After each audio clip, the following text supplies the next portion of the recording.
하나님 말씀은 마태복음 21장 1절서부터 17절까지인데 4절만 보겠습니다. 4절만 보겠습니다. 21장 4절. 글씨가 잘 안 보이세요? 많이 피곤하시고 이러면 눈이 갑자기 안 보일 때도 있어요. 그런 적에는 눈을 꼭 감고서 눈물이 날 때까지 좀 기다리면 눈이 잘 맑아질 때도 있어요. 하나님이 치료해 주실 겁니다. 우리 다 같이 한번 읽겠습니다. 아주 짧습니다. 그럼 저를 따라서 한번 해보겠습니다. 이는 선지자를 통하여 하신 말씀을 이루려 하십니다. 아멘. 예, 선지자로 하신 말씀을 이루려 하십니다. 이 제목도 말씀을 이루려 하십니다. 잠깐 기도하겠습니다. 하나님 감사합니다. 오늘 하나님께서 이 비가 와서 우중충한 날씨 가운데에서도 먼 길에서 마다하지 않고 하나님 앞에 나왔습니다. 하나님 오늘도 말씀해 주시고 큰 은혜 베풀어 주셔서 큰 은혜 갖고 세상 가운데 승리하며 살아갈 수 있도록 호산나 다윗의 자손이여 나를 구원하소서 외쳤던 이스라엘 백성들처럼 예수님을 외치며 예수님을 증거하며 살아갈 수 있도록 은혜 베풀어 주옵소서. 부족한 종 입술을 주장해 주시고 심정을 주장하사 진리의 말씀만을 선포할 수 있도록 은혜 베풀어 주옵소서. 예수 그리스도의 이름으로 기도하옵나이다. 아멘. 여러분 축복합니다. 사랑합니다. 오늘은 종려주일. 이 정말 종려주일을 사람들은 잘 모르죠. 그렇죠? 세상 사람도 모르고 믿는 사람들도 종려주일의 의미를 크게 깨닫지 않는 것 같습니다. 왜냐하면 종려주일은 자기 축복받는 거하고는 좀 별로 뭐 관계가 없습니다. 그런데 가장 큰 축복이 바로 종려주일인데 그걸 아셔야 됩니다. 왜냐하면요, 종려주일은 예수님은 죽음으로 우리를 살리러 오신 거고요. 우리는 그 죽음으로 살리러 오신 그 예수님 앞에 호산나하고 나감으로 말미암아 십자가의 사랑으로 우리를 구원케 하는 완전한 크리스도 상태입니다. 다시 말해서 십자가의 정점은 아니지만 시작이며 그것으로 말미암아 우리는 살았고 예수님은 죽으십니다. 우리를 살리기 위해서 죽으십니다. 그러니 얼마나 우리에게 소중한 날입니까? 오늘 종려주일을 맞이해서 종려주일을 맞이했던 21장 마태복음 21장의 이 유대인들의 모습을 보면서 그 속에서 우리는 무엇을 깨달아야 될까? 나는 어떤 사람으로 이 종려주일을 맞이하고 예수님을 생각하며 살아야 될까? 그걸 깨닫는다면 큰 은혜인 줄 믿습니다. 오늘 예수님은 예루살렘에 들어오실 때 나귀를 타고 들어오십니다. 그것도 아주 어린 나귀. 그것도 예수님이 직접 구입하신 것이 아니고 제자들을 시켜서 다른 사람 거를 가지고 오라고 해가지고 이렇게 타고 오십니다. 그러면서 겸손히 나귀 새끼를 타고 옵니다. 여러분 한번 생각해 보세요. 나귀 새끼는요 아직 훈련이 안 돼 있기 때문에 사람이 등에 올라타면 가만히 있지 않습니다. 아마 난리를 칠 겁니다. 그런데도 나귀는요 조용한 가운데 예수님을 등에 타십시오 하고서 묵묵히 예루살렘으로 들어옵니다. 예수님도 겸손케 나귀 새끼를 탔지만 거기에 쓰임받는 자들도 다 겸손했습니다. 그래서 하나님께 쓰임받는 백성들은 겸손한 자라고 얘기를 하고 우리는 다 겸손한 자라서 하나님 앞에 나온 줄 믿습니다. 겸손한 자를 하나님은 사용하시고 겸손한 자에게 하나님은 더 좋은 것으로 높여주시고 새롭게 해주시는 그 하나님을 의지하시기 바랍니다. 저번 주에도 그런 설교를 제가 했죠. 겸손은 낮아지는 건데 낮아지는 것은 누가 한다고요? 내가 하는 겁니다. 그렇죠? 낮아지는 건 내가 하고 높여주는 건 하나님이 하는 겁니다. 그러므로 내가 조금 교만하고 조금 어떻게 보면 남들한테 별로 그렇게 인정을 못 받는 사람이라면 바짝 엎드려야 됩니다. 그걸 누가 합니까? 그건 내가 해야 됩니다. 다른 사람이 나를 납작 엎드리게 만들면요 기분 나빠요. 신경질 나요. 나를 무시하는 것 같아가지고.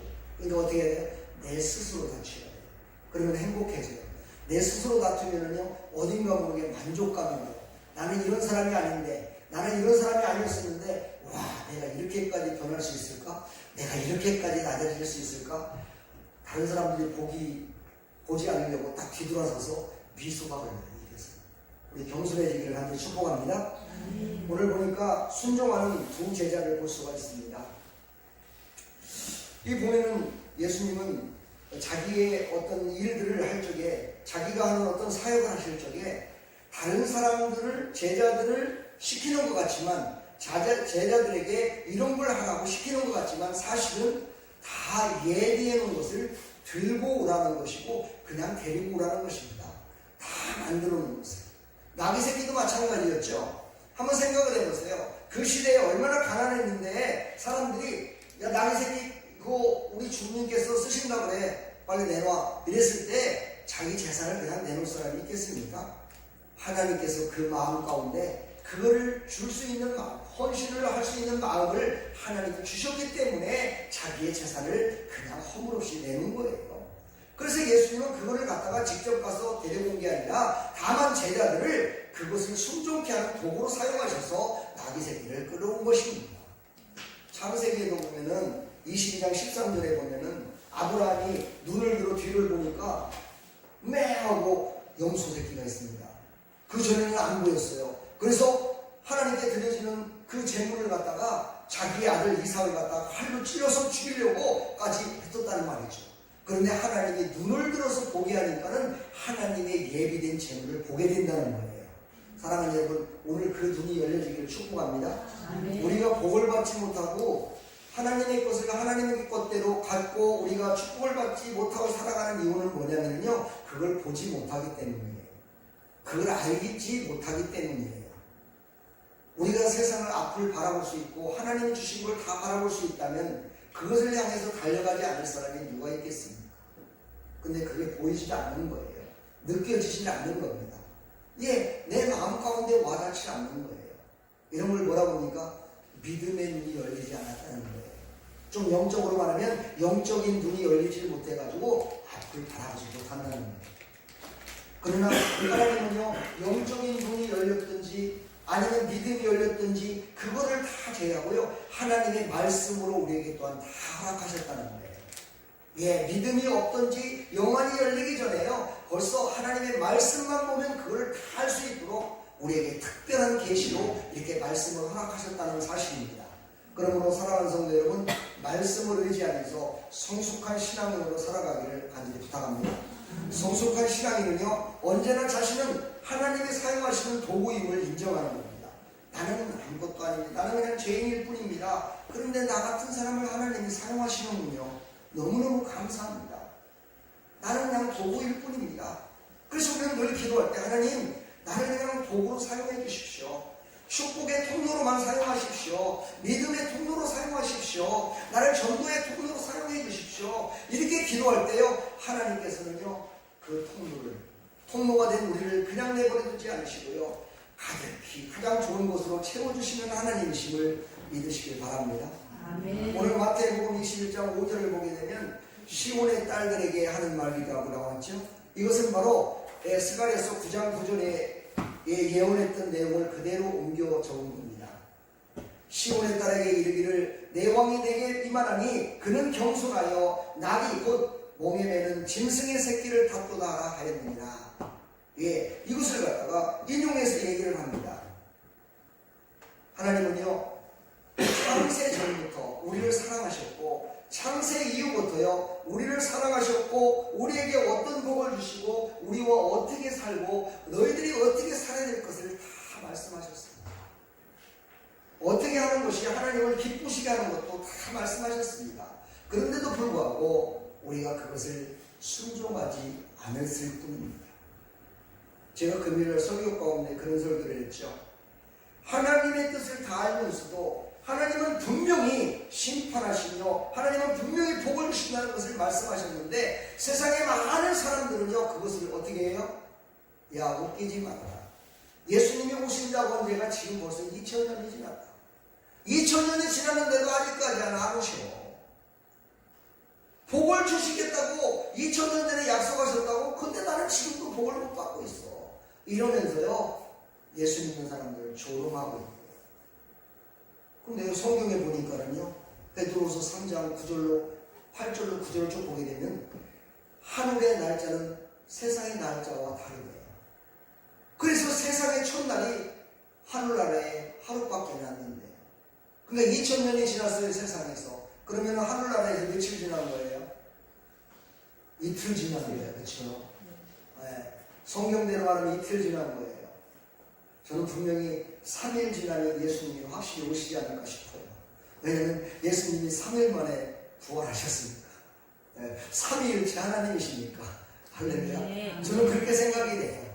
여러분, 그날이 오기 전에 우리는 열심을 다해서 하나님을 신뢰해야죠. 그러나요, 그것은 세상의 종말을 말하는 것이고요, 우리에게는 끝이 있어요. 사람에게는 종말이 와요. 그게 바로 영과 육의 분리가 되는 죽음이라고 하는 것입니다. 그날은요 아무도 또한 몰라요. 어떤 사람은요 빨리 왔다가도 늦게 부르시는 사람이 있고요, 늦게 왔다가도 빨리 부르는 사람이 있어요. 그렇죠? 그것은요 하나님의 소관이에요. 우리의 소관이 아니에요. 우리가 알 바 아니에요. 하나님의 뜻대로 가는 거예요. 하나님의 뜻대로 이루시는 거예요. 그러나요 하나님께서는 분명히 또한 말씀하셨어요.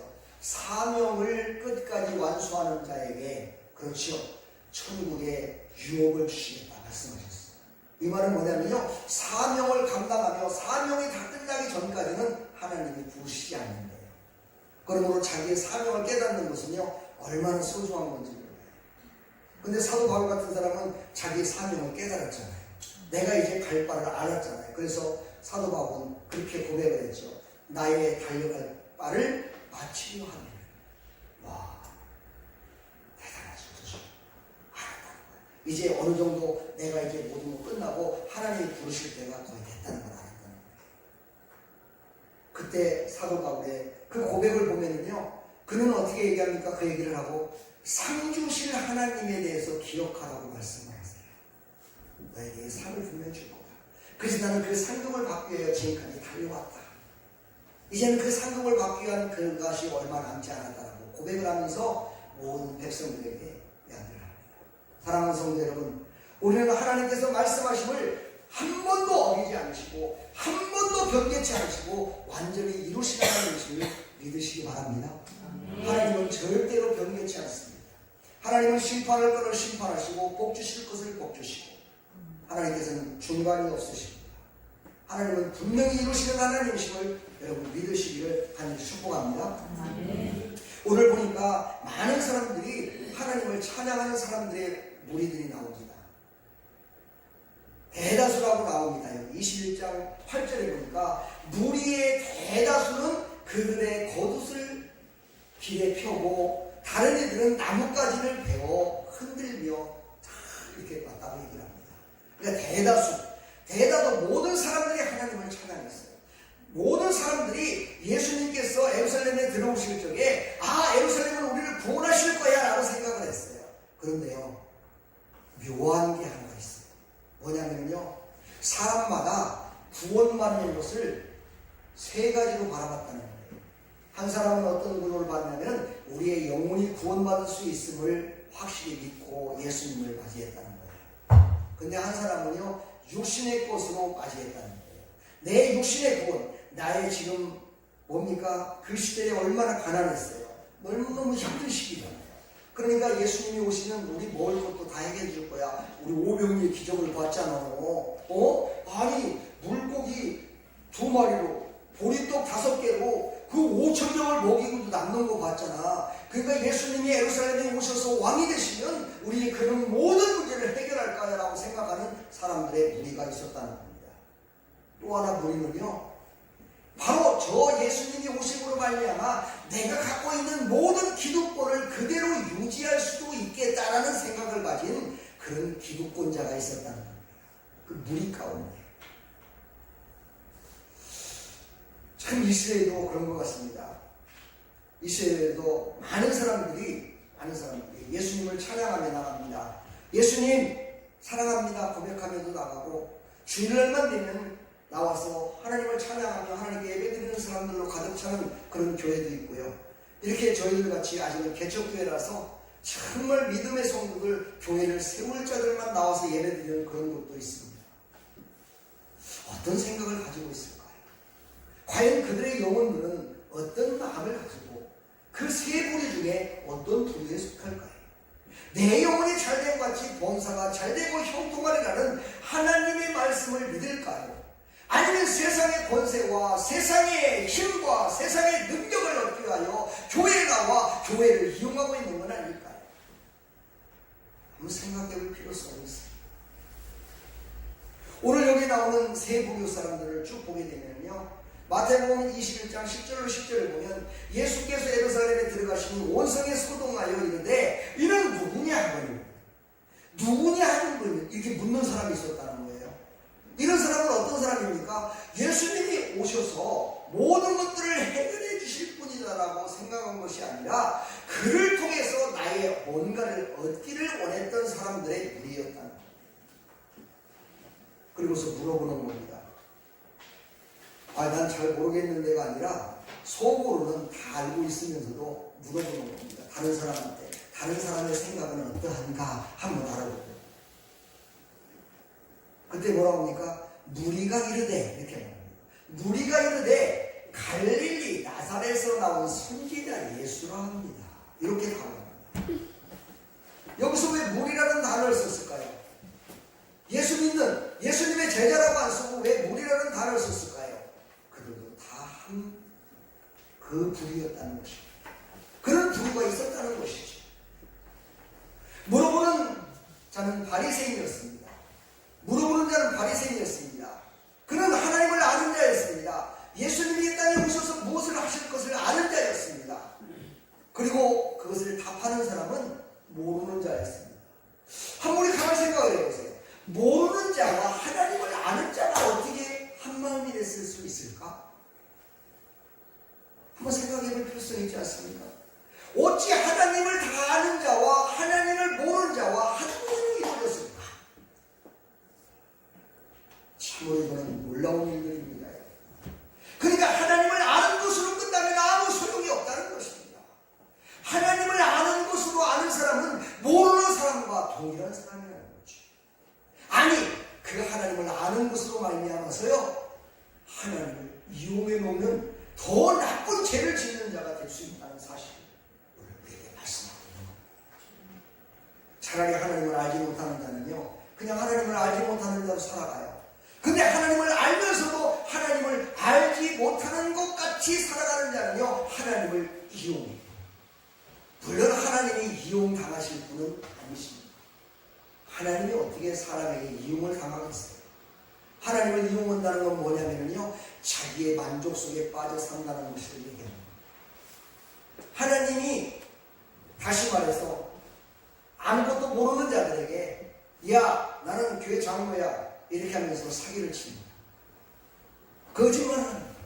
그러면 믿지 않는 사람들은 교회 장로래, 그럼 믿을 수 있잖아. 그래갖고 믿고 거기에 돈을 투자하고요, 잘못된 계약을 하게 되고요, 이러다가 어떻게 되는 겁니까? 나중에 다 알아요.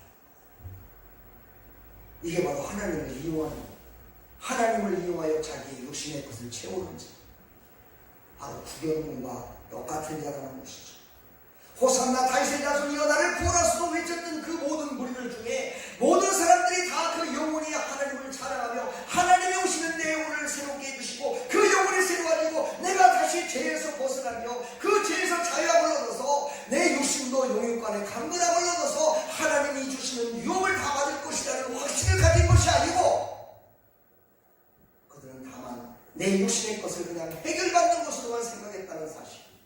참으로 이것은요, 어리석기 그리없는 일이라고 성경은 말씀하고 있습니다. 오늘 사랑하는 성도 여러분, 이런 사람이 되지 말라고 제가 지금 강력하게 얘기하는 겁니다. 여러분은 절대 이런 사람이 아니에요. 이런 사람이 아니면요, 평안하게 들으시고요, 이런 사람이었었다면 돌이키시고요, 앞으로 내가 사는 동안에 이런 사람 그 길로다가 딱 가려고 할 적에는요, 빨리 돌이키라는 거예요. 하나님께서 우리를 구속하시고 우리를 죄에서 용서하셨다는 것은 무엇을 의미하느냐면요, 과거의 죄도 용서하셨고요. 현재의 죄도 용서하셨고요. 앞으로 지을 죄까지 용서하셨다는 거예요. 이 말은 무슨 말이냐면요. 그대로 내버려 두지 않으시고 성령께서 우리를 인도하실 수 있도록 그 영이 우리를 붙드시고 우리를 사용하셔서 우리가 천국 백성 될 수 있도록 끝까지 지켜주신다는 사실이에요. 할렐루야. 여러분 이걸 잊지 마십시오. 세상은요 잠시 잠깐 동안 사랑했다가 버려버리기도 하지만 하나님은 한 번 사랑한 백성들을 절대 버리지 않는다는 것입니다.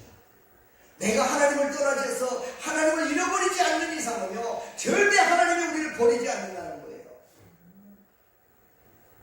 여러분 고구마 전도법을 제가 저번에 설명을 하면서 그런 얘기 했죠. 그분이 집사님이었습니다. 그분은 안수집사까지 했어요. 저 과천에 있는 과천교회 안수집사였습니다. 그런데도 불구하고요 주일날 예배 드리라고요 오전 예배만 딱 드리고요 가족들하고 함께 같이 차 타고 그냥 놀러 가는 거예요. 덩덩덩 놀러 가는 거예요. 한 매일 그렇게 하다가요 대형 교통사고가 났어요. 근데 사람은 죽지 않았어요. 완전히 차는 다 폐차를 시켜줘가지고 완전히 다 부서졌는데 사람이 죽지 않았어요. 그런데요 자기의 아내가요 의식을 잃었어요. 완전히 생사를 알지 못하는 상태가 됩니다. 그러니 얼마나 기도했을까요? 얼마나 회개했을까요? 그랬더니 하나님이 그를 살려주셨어요. 그리고 그를 사용해서요 수많은 사람들에게 복음을 전해서 그 많은 사람들을 돌아오게 하는 일에 쓰임받았어요. 할렐루야. 근데요 여기서 있는 이 사람들이 그랬어요. 저도 주일날 되면은요 제가 초신자 때요 장모님이 사준 프라이드 차가 있었어요. 지금도 프라이드 나오죠? 제가 그때 그걸 86년도에 그거를 86년도가 아니라 90년대에 우리 장모님이 좀 사줬어요. 그 얘기는 뭐예요? 열심히 해서 일해가지고 직장도 다니고 돈도 벌어갖고 이렇게 살아가고 사준 건데 직장이 너무 멀기 때문에 그랬는데 주일날 예배 드리고 나면은요 나하고 참 부끄러운 얘기지만 나하고 우리 아내하고 우리 애들 딱 뒤에다 싣고 이 봄날에 야 벚꽃놀이 가자 이러면서 참 나가요. 하나님이 가만 놔뒀으면 나는요 사생아예요. 난 버림받은 자예요. 근데 하나님께서요 그렇게 하는 나를 가만 놔두지 않으시고 사업을 폭삭하게 만들고 전세방에서 서울세방으로 올라가 완전히 그냥 해서 장모님 모시고 이렇게 살게끔 만들어버렸다. 그때 제가 깨달았죠. 나를 버려줬어. 안에 있는 갈멜산 그 기도원에 가서 내가 얼마나 통곡하며 그러는지 몰라요. 찬송가가 젖어가지고 물이 흐를 정도의 눈물과 콧물을 흘렸고 이렇게 됐어요. 그랬더니 하나님이 서서히 회복을 시키시면서 사업도 하게 만들어요. 저는요 그래도 사업이 잘 될 때 딱 그만두고 이 목회의 길로 들어갔어요. 어떤 사람은 그래요. 아니 왜 그 잘 되는 사업을 팽개치고 하냐고. 그리고서 왜 이렇게 힘들게 사냐. 근데 그 길로 쭉 가면 옛날에 내가 그 길로 쭉 갔을 때 내가 당했던 걸 아는데 내가 왜 그 길로 또 쭉 가겠어요. 그 길로 쭉 가다 보면 지옥에 퐁당 빠지는 내가 왜 그 길을 또 가겠냐 이 말이에요. 나는 그걸 깨달았다는 거예요. 너는 그 길로 쭉 가다 보면은 퐁당 빠진다.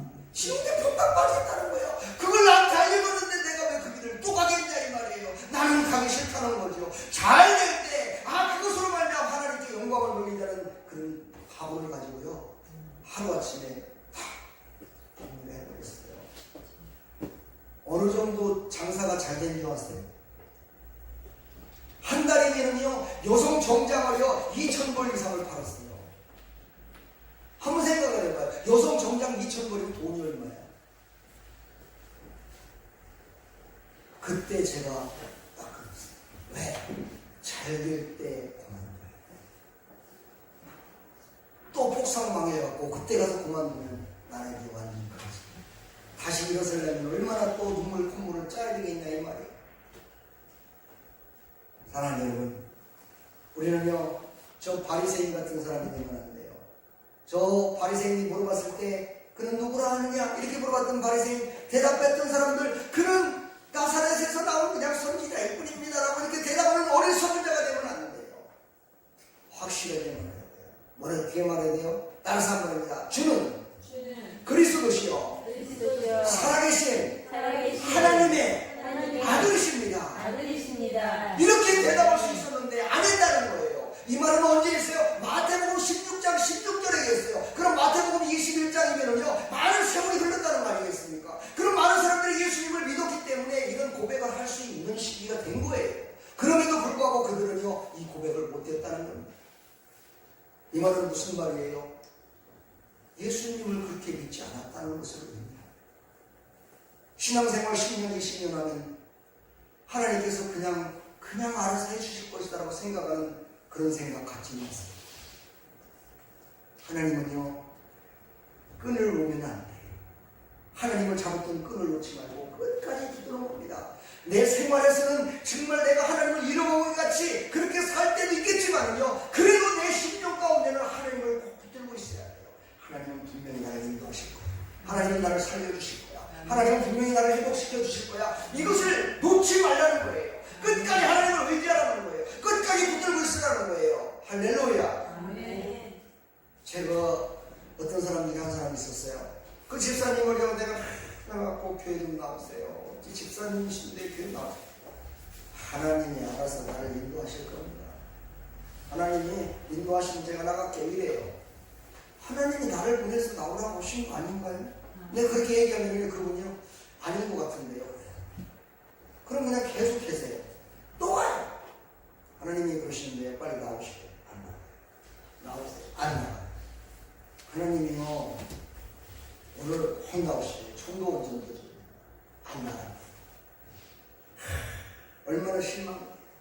그래서 제가 하나님께 그랬어요. 하나님 저 얼마큼 했죠? 하나님 이제 알아서 하세요. 저 못하겠어요. 그랬더니만은요 그 남편 되는 사람을 갖다가 이런 얘기 해도 되는 거거든요. 남편 되는 사람이요 완전히 거의 신분만이 돼버렸어요. 놓아버렸어요. 그래 이 집사님이 그러는 거예요. 나보고 그래요. 기도했지요. 기도했죠. 뭐라고 기도했는데 우리 남편이 이렇게 되는 막 나한테 따지는 거예요.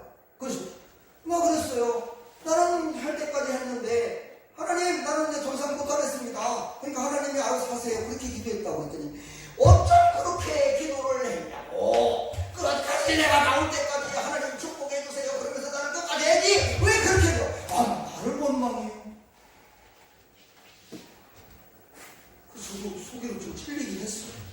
왜 나도 좀 끝까지 그렇게 할 거야. 근데 저도 할 만큼 했어. 인내의 한계에 도달했어.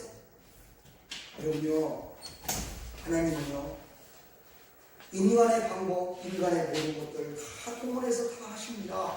그런데 그 방법이 안 될 적에는요, 하나님이 직접 손대시든가, 하나님은 하나님께서 직접요, 나는 너를 모른다, 외면을 해버리십니다. 큰일 납니다. 하나님이 나를 사랑하시고, 하나님이 나를 인도하실 때, 하나님 나를 인도하셔서 이곳에 오게 하셨군요. 하나님 앞에 감사하고 축복합니다. 아멘. 바리새인들은 누굽니까? 해치라는 무덤과 같은 사람이라고 얘기해요. 마태복음 24장 27절에 보면요, 화 있을진저 외식하는 서기관들과 바리새인들이요, 해치라는 무덤 같으니 겉으로는 아름답게 보인다. 그 안에는 죽은 사람의 뼈와 모든 더러운 것이 가득 차도다. 예수님이 직접 하신 모습. 하나님 여러분, 바리새인들은요 거짓된 자들이에요. 위선자들이에요. 겉으로는 번들어놓은 것 같아요. 겉으로는 모든 거 다 잘 되는 것 같아요. 그런데 그 속마음 속에는요 하나님의 영광보다는요 자기 자신의 사리사욕을 채웠다는 거예요. 예수님 오셨을 때 그 시대에요, 예루살렘 성전에서 비둘기를 사고 팔고 막 했었어요. 성전 안에서 장사를 했어요. 그 장사하는 모든 사람들이 어떤 사람이었냐면 바리새인들에게 권리금을 주고 그 안에서 장사했던 사람들입니다. 그래서 그곳에서 사는요 비둘기 한 마리 가격이 지금으로 따져서 만약 1달러라면 그들한테 사면은요 25배를 받았대요. 그러니까 1달러짜리를 25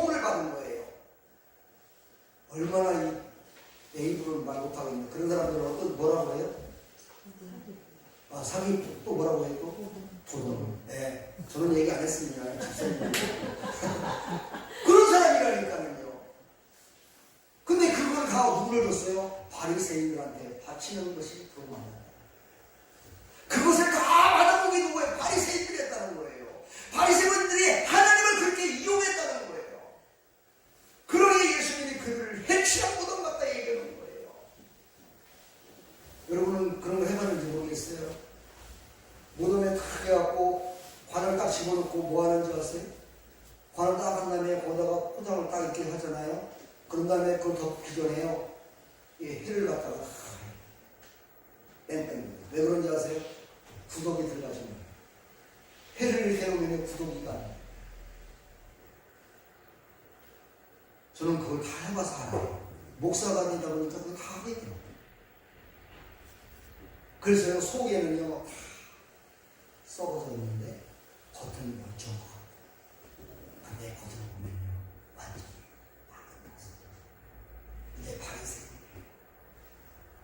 우리는 그런 바리새인 같은 사람들은 우리는 해치한 무덤 같은 그런 사람들은 안 된다는 거예요. 아멘. 겉과 속이 똑같은 사람들. 아멘. 아멘. 나는 늘 혼나요. 겉과 속이 똑같아요. 네, 얼굴이 화나면 속도 화내서 지금 근심이 어때야. 근데 얼굴에 조금 약간 이러면 속도 근심이 있대야. 그렇다고 나보고 좀 그러지 말래. 속과 겉을 좀 다르게 하래. 속에서 막 문드러지더라도 겉으로 할렐루야 이렇게 하래. 근데 난 그렇게 못하겠어. 난 그게 안 돼. 속에서 막 울불 끓으면 겉으로 나도 모르게 눈빛이 막 광채가 나는데. 우리 집사님 고개 끄덕거리는 거 벌써 인식했는가. 그래서 나는 가급적이면 속도 좋아지려고 하나님 제 속도 평안을 주십시오. 근심이 없게 하십시오. 속에 평안을 주세요. 네, 속에 평안을 주십시오. 이 기도를 제가 많이 합니다. 지금 별소리를 다 하는데 사랑하는 여러분, 우리는요 겉과 속이 예수 그리스도로 멋지게 변화되기를 축복합니다. 네. 예수님을 믿으면요 예수님 같이 인자를 믿어야 돼요. 근데 마음에서 믿고 이 사람을 믿는 사람들은요 어딘가 모르게요 귀가 이렇게 소리나고요 좀 어딘가 모르게 좀 닮아가더라. 아니 옆에 사람 얼굴을 봐봐요. 좀 인자하게 생겼나. 할렐루야. 축복합니다. 너무 인자하게 생겼어. 예수님 닮았어요. 할렐루야. 자기 얼굴을 딱 보면서요 아침에 출근하면서 딱 보면서 한번 얼굴 한번 봐요. 내 얼굴이 어떤가. 봤을 때 얼굴에 좀 살기가 돈다. 그러면 빨리 피해. 예수님 할렐루야 이렇게 피해야 돼요. 그래서 꼭 거울을 보시면서 화장만 막 하려고 던지 마시고 내 얼굴 전체를 한 번씩 보시는 거예요. 예수님을 닮아가는 여러분들이 다 되기를 간절히 축복합니다. 아멘. 아멘. 아멘. 그래야 하나님께서요 우리를 통해서 하나님을 즐겁게 만들고 할렐루야. 오늘 마태복음 21장 15절에 보니까 대제사장들과 서기관들이 예수께서 하시는 이상한 일과 또 성전에서 소리질러 호산나 다윗의 자손이 하는 어린이들을 보고 무하여. 그러니까 바리새인에 속해 있던 사람들이거든요. 대제사장들, 서기관들이 거기 출신들이거든요. 그래서 그들이 예수님을 찬양하며 예수님께 찬양을 드리는 것을요 싫어하며 노했대요. 그러니 그들의 신용과 겉모습이 얼마나 해치한 무덤인지를 알 수 있지 않습니까? 예수님은 그걸 다 하셨어요. 예수님은 그걸 보셨어요. 속에 얼마나 더럽고 추악한 것들이 다 있는지를 예수님은 다 아셨어요. 겉으로는 얼마나 길거리에서 손들고 막 기도합니다. 많은 사람들이 보는 데서 막 손들고 찬양합니다. 저 사람 진짜 대단해. 와, 예수님 잘 믿는 것 같아. 와, 저 사람 진짜 너무너무 훌륭한 사람이야. 이런 사람인데 사실은 속에는 그게 안 됐다는 거죠. 여러분의 영안을 위해서 제 속을 좀 봤으면 좋겠어요. 제 속을 좀 봐주세요. 예, 이건 허락했으니까 보세요. 예, 허락하지 않으면 목사 속은 안 보입니다.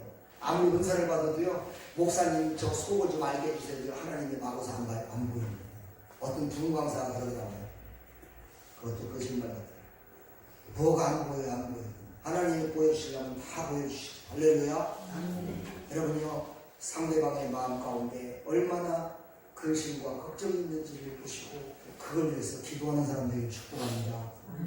저 사람이 얼마나 힘들고 어려울까를 보고 그걸 위해서 기도하는 사람, 저 사람의 육신과 저 사람의 영혼이 얼마나 지금 힘들까, 그걸 축복하며 기도하는 사람, 그런 사람을 이 시대에 하나님은 찾고 계심을 여러분 잊지 마시기 바랍니다.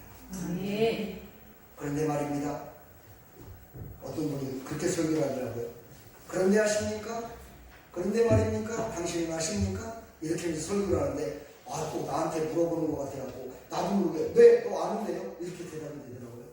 한번 저도 한번 해봐요. 그런데 말입니다, 그거 아십니까? 뭐예요 목사님? 그게 뭐예요? 혹시요, 내가 혹시 그런 사람이 아닌가요? 생각하는, 내가 혹시 그렇게 살고 있지 않는지. 이 말세에 나타나는 성도들의 모습입니다. 이 말세에 나타나는 성도들의 모임은요, 화인만 나라고 합니다. 화인 맞았다. 불 맞은 거죠.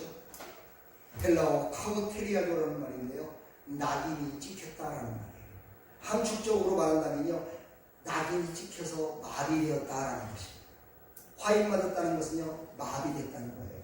영적으로 마비되었다는 거예요. 하나님을 보지 못한다는 거예요. 하나님을 바라볼 수 없다는 거예요. 하나님께서요, 아무리 불러도 귀가 닫혀서 듣지 못한다는 거예요. 이게 바로 화인 맞은 자의 모습. 성경은 얘기합니다. 디모데전서 디모데후서에 디모데에게 얘기합니다. 말세에는 화인 맞은 자들이 많을 것이다.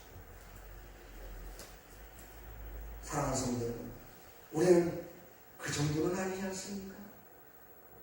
예, 설교를 하면 설교를 듣기도 하고 아멘도 하고 은혜도 받고 하나님을 사모하기도 하고 교회에 나오기도 하고 전도도 하고 지금까지 아무것도 안 했으니까 아멘 안 한 거죠, 그렇죠? 네. 여러분, 아멘의 삶이 되길 축복합니다. 아멘. 우리는 그 정도는 아니에요. 기도하잖아요, 아멘. 예배도 드리잖아요, 아멘. 하나님을 사모하기도 하잖아요. 하나님을 붙들고 있잖아요, 아멘. 아멘. 우리는 화인 맞은 자는 아니에요. 아멘. 그러나 이 땅에는 화인 맞은 자들이 많다는 거예요. 여러분은 화인 맞은 자가 아닌 성령의 불 맞은 자가 되길 축복합니다. 아멘. 성령의 불이 말지어다. 아멘. 성령의 불이 말지어다. 아멘. 성령의 불이 말지어다. 할렐루야. 성령의 불이 말하는 예수 그리스도의 말씀과 하나님의 말씀이 믿어지고 그 말씀을 순종하는 삶으로 바뀌어진다 이 말이에요. 아멘. 그러나 이 마귀가 주는 화인이 점점 다가오면요, 내가 마비돼요. 그러나 성령의 불이 점점 다가오면요, 나는 활발 타오면서 내가 막 움직여져. 할렐루야. 아멘. 성령의 불을 받아 하나님께 귀하게 쓰임 받는 하나님의 백성들 다 되기를 주님의 이름으로 간절히 축복합니다. 아멘. 종료주의를 맞이하고 이제 내일부터 고난주간을 우리가 살아갑니다. 우리는 어떤 예배를 드리고 어떤 기도를 하고 어떤 신앙의 모습으로 고난주간을 지내려고 생각하십니까? 여러분의 사정과 형편 하나님은 아시고 그 가운데 단 제가 선포했던 12시 정각 기도만이라도 하나님은 듣기를 원하시지 않을까요?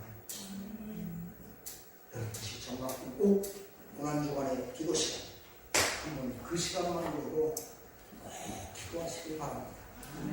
그리고 새벽에 기도하지 못하는 분들은 인터넷을 통해서 유튜브를 통해서 매일 새벽 기도 설교가 나갑니다. 매일 그 새벽 기도를 들으시면서 기도하셔서 큰 은혜 받으시길 축복합니다. 여기는 러시아에서 들으려고 왔다. 방글라데시에서도 여러분 그 먼 데서도 은혜 받았다고 목사님 너무너무 은혜가 됩니다. 이러면서 오는데 가장 가까이 있는 여러분들이 목사 혼자서 열심히 하는가 말씀을 선포한 나는 안 들려요? 혹시 귀 화인 맞은 거 아닙니까? 이렇게 한번 생각하시면서 하나님의 말씀에 순종하여 살아가기를 축복합니다.